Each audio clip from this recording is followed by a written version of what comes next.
Hello दोस्तों। मेरा नाम प्रतीक है और आज मैं आपको एक कहानी सुनना चाहता हूँ जिस कहानी का नाम है भगवान का दूत।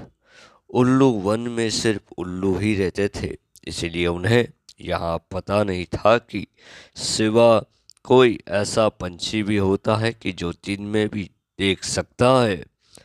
एक दिन अचानक उल्लू वन में एक काला लंबी चोंच वाला कौवा आ पहुंचा और उसने चश्मा पहन रखा था। उसकी गर्दन में एक थैली लटक रही थी और रात होते ही वन के उल्लू झुंड बनाकर उस विचित्र पंछी को देखने पहुंचे और एक उल्लू ने पास जाकर उससे पूछा कि आप कौन हैं और आप कहाँ से आए हैं। मैं भगवान का दूत हूँ। मैं स्वर्ग से उड़न तस्करी के द्वारा तुम्हारे वन में आया हूँ। उल्लू वन आपका स्वागत करता है। उल्लू प्रसन्न होकर बोला, कृपया बताइए कि आपका यहाँ आना क्यों हुआ। दरअसल बात यह है कि तुम लोगों को बताना समय भगवान से कुछ गलतियां हो गई थी और फल रूप तुम सब दिन में नहीं देख पाते हो, तो इसलिए भगवान ने चश्मा भेजा है। इससे पहन पहनकर तुम सब दिन में भी देख सकोगे।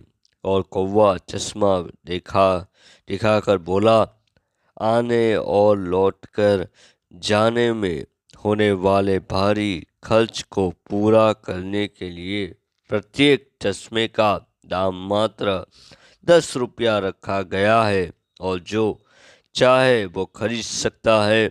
और मैं सुबह स्वर्ग लौट जाऊंगा।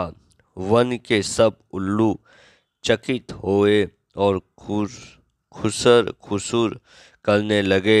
और फिर उल्लू बोला, हमें कैसे विश्वास हो कि आपके चश्मे के गुण वही है जो आप कह रहे हैं। सूर्य उगने ही वाला है और अभी परीक्षा हो जाएगी, लेकिन मुझे लग अगली सुबह तक रुकना पड़ेगा।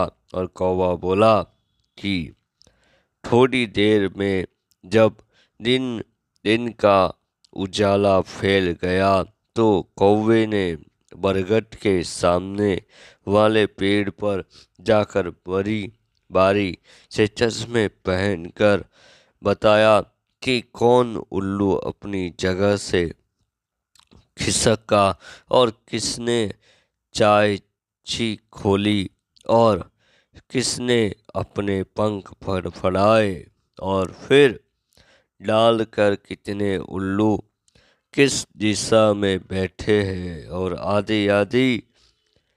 सभी को विश्वास हो गया कि, लेकिन एक सबसे बूढ़ा उल्लू जो सब जब तक एक और बैठा सोच रहा था कि यह विचित्र पक्षी कौवा ही है, क्योंकि उसके दादाजी ने बताया था कि एक पंछी काला लंबी चोंच वाला कौवा होता है।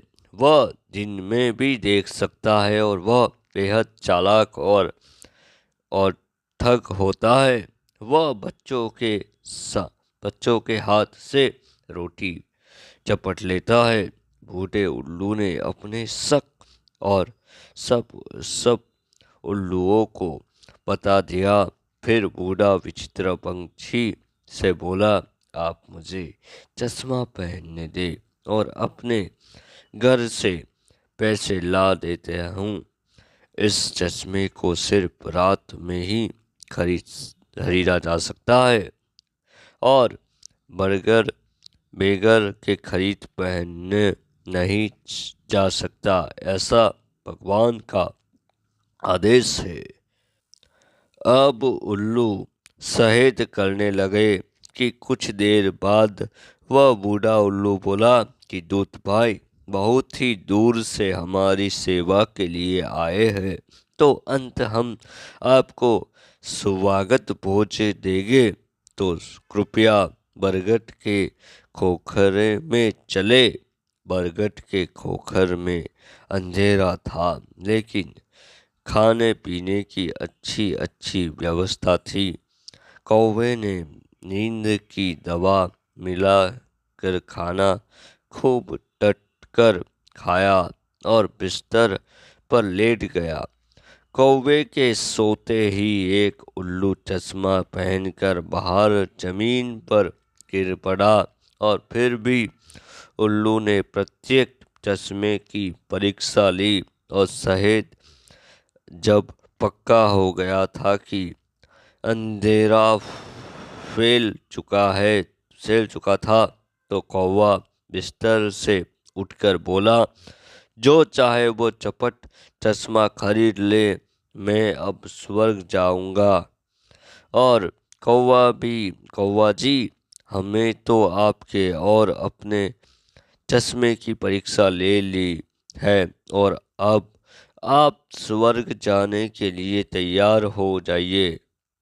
और इसके साथ ही उल्लुओं की चोंच चोंच उस पर पड़ने लगी, और कौवे ने उड़कर भगवान चाहे, किंतु खोखर के बाहर बैठा उल्लू से हमला बोल दिया, और बच पाने की कोई रास्ता ना देख कौवे ने रो रो कर गिड़गिड़ा कर कहने लगा कि माफ कर दो भाइयों, अब ऐसी गलती नहीं करूँगा। भगवान के दूत को माफ करने की औकात भला हमसे क्या होगी।